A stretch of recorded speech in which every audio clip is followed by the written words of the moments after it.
Dans la précédente partie de l'interview, nous avons abordé avec Jean-Claude la construction des prix agricoles et constaté que le travail disparaît au profit de la mécanisation. Dans cette nouvelle partie, Jean-Claude aborde la division du travail en agriculture. Cette séparation entre riverains et agriculteurs entraîne une double méconnaissance qui permet la disparition du travail paysan, remplacé par des pesticides, des robots, voire par des importations. Tu as parlé plusieurs fois de l'écart qu'il y a entre les gens qui mangent et le monde paysan, que les gens ne se connaissent pas. Et comme quoi c'était un problème. Est-ce que tu as des choses à développer là-dessus? Quand tu te penches sur ce que c'est qu'une industrie, ce qu'elle demande pour se développer, tu vois vite qu'une des conditions de son existence, c'est la division du travail et la séparation des tâches. Il n'y a pas d'industrie sans travail divisé. Et il n'y a pas d'industrie non plus sans séparation des tâches. Enfin, en tout cas, s'il y en a, je ne les connais pas. On a cherché partout, on voit partout cette division du travail, poussée à l'extrême, la division du travail, poussée à l'extrême, c'est-à-dire la lutte des classes. On est en plein là-dedans dans le système alimentaire, on est en plein là. Et la séparation des tâches, ça veut dire ce qu'on nous a dit au fur et à mesure de l'installation, de la modernisation, de l'industrialisation de l'agriculture, en passant comme ça, parce que je ne veux pas non plus laisser entendre que l'industrie est quelque chose qui n'est pas, qui est extérieur à l'humain. L'industrie, c'est un outil du capitalisme. Alors, est-ce qu'il peut en être autrement? Ça, j'ai longtemps pensé, j'en suis moins convaincu aujourd'hui. L'industrie, c'est l'outil, un des outils de la concentration du capital. Ça fait partie des caractéristiques de l'industrie, l'utilisation et la mobilisation du capital. Celui qui a du capital va le faire fructifier à travers l'industrie. Bon, aujourd'hui, il y a d'autres moyens de le faire, mais pendant très longtemps, c'était le principal moyen de faire fructifier son capital, c'était l'industrie. Ça fait partie des fondements de l'industrie, que chacun doit s'atteler à une tâche et pas à 50. C'est ce qu'on appelle la spécialisation. Hein, et la spécialisation, on en a des tonnes et des tonnes d'écritures là-dessus, de livres. En fait, en gros, à nous, quand on nous a dit produisez, on a besoin de votre matière première pour nourrir vos citoyens, pour nourrir le monde, on nous a même dit ça, je te le disais tout à l'heure, on a besoin de cette matière première, produisez-la, et puis quand on disait mais bon, on va la produire dans quelles conditions écologiques, vous inquiétez pas, on a des ingénieurs qui vont résoudre ce problème environnemental, qui se pencheront sur la question, et il y a des solutions techniques qui vont résoudre ces questions environnementales. Et quand on a dit, ouais, mais regardez, il y a des gens qui ne mangent pas à leur faim, ou qui ne mangent pas ce qu'ils veulent, ah, vous inquiétez pas, on va construire une profession différente, c'est pas votre boulot de vous préoccuper de ça, on va construire des diététiciens, des publicitaires, de tout ce que tu voudras, même y compris des philosophes probablement, qui vont se charger de faire avaler à l'ensemble de la société tout ce que vous allez produire. Ne vous emmerdez pas à réfléchir de trop, l'environnement, on va faire en sorte qu'il puisse supporter votre production, et la société, on va faire en sorte qu'elle absorbe la production. Et ça, c'était celui d'entre nous qui commençait à se poser des questions d'ordre écologique, déjà était regardé d'un drôle d'œil. Tu vois, on voit bien hein, aujourd'hui comment c'est des caricatures, comment on met en place une cellule type Déméter, là où dès que tu as 3 personnes qui sur Internet se mettent à critiquer la production agricole, tu as les flics qui débarquent, ou qui sont censés débarquer, mais enfin, en tout cas, ils laissent penser dans l'esprit de tout le monde que les flics vont débarquer chez lui pour vérifier s'il n'est pas terroriste. Quoi. Tu parles de la collaboration entre les chambres d'agriculture ou les organismes agricoles et la gendarmerie. Oui, c'est ça. Oui. Au départ, c'était des questions de vol dans les exploitations agricoles, qui sont réelles. Ça fait déjà longtemps. C'est très difficile dans une exploitation agricole, on te vole facilement ce qui traîne dans les champs. Tu ne vas pas enfermer tout ton... Mais du coup, pour revenir à la... Et sur cette... donc, vous voyez, de cette obligation-là de protéger le matériel du vol, on est venu à protéger la profession agricole des agressions de la société. Parce que c'est ça, quoi, finalement.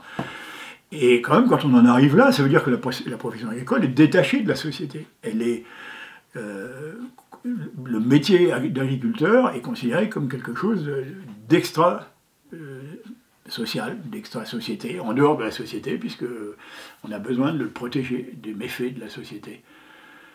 C'est quand même assez impressionnant. Et tout ça s'est mis en place à nos dépens. En plus, parce qu'on disparaît au fur et à mesure, la profession agricole disparaît. Il faudrait qu'on reparle tout à l'heure, si tu veux bien, de solidarité paysan et de ce que c'est que solidarité paysan dans son histoire. Tu peux en parler tout de suite. Ouais, mais non, parce que je veux revenir avant sur le fait que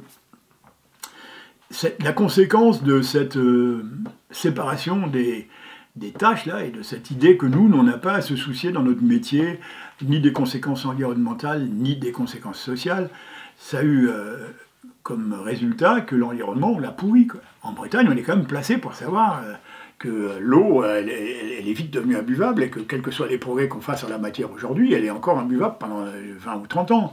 Que les algues vertes, c'est pas demain, la veille, qu'on va les voir disparaître sur nos plages. Quel que soit, et à condition que, quelles que soient les décisions qu'on prenne maintenant et qui pourraient être favorables à ça, quoi.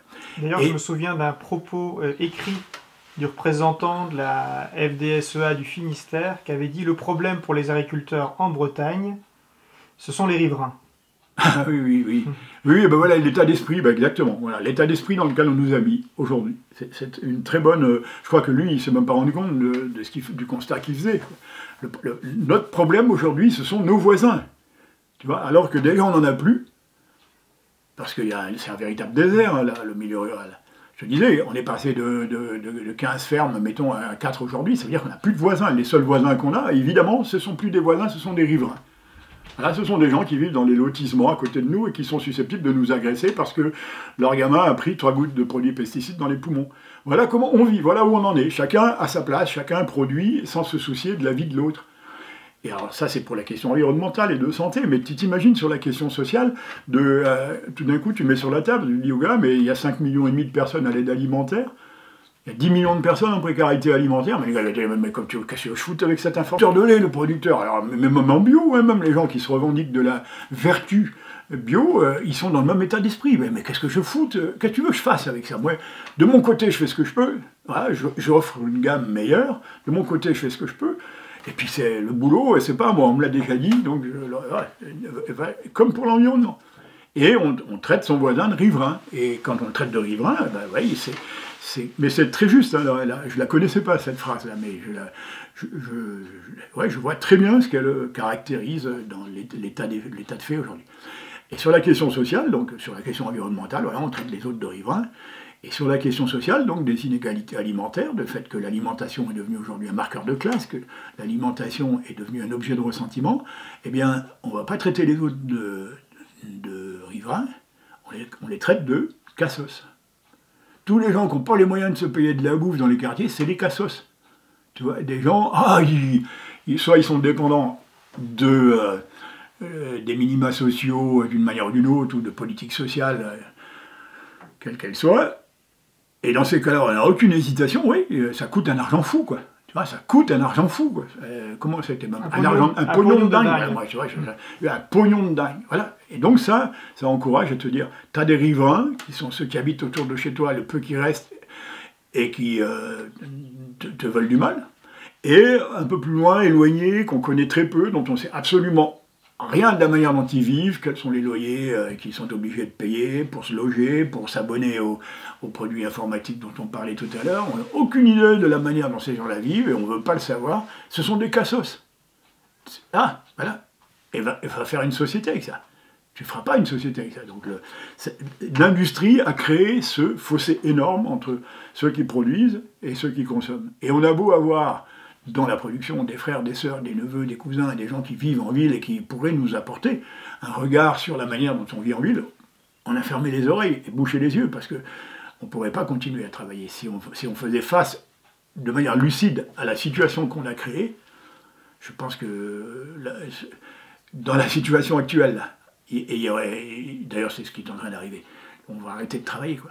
On va arrêter de travailler. Et soit les terres vont être envahies de robots et de pesticides, encore plus, pas les mêmes, moins de quantité, mais des produits plus spécifiques et plus polluants probablement, qu'on découvrira après, soit on va faire produire notre nourriture ailleurs.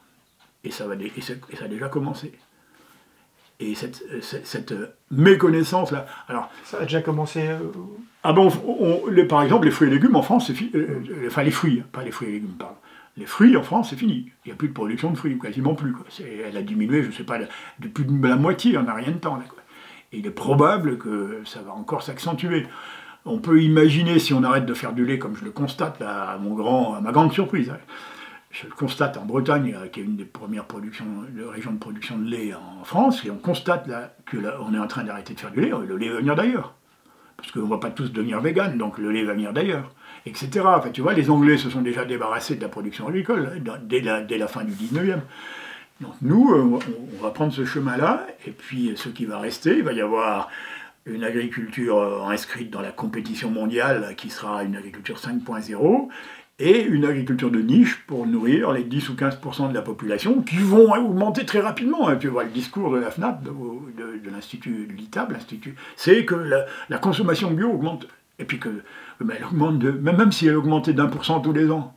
Tu vois, quand est-ce qu'on doit modifier complètement le système industriel? Jamais. D'autant plus qu'une grande partie de la bio, aujourd'hui, est assurée par le système industriel, c'est-à-dire sans travail.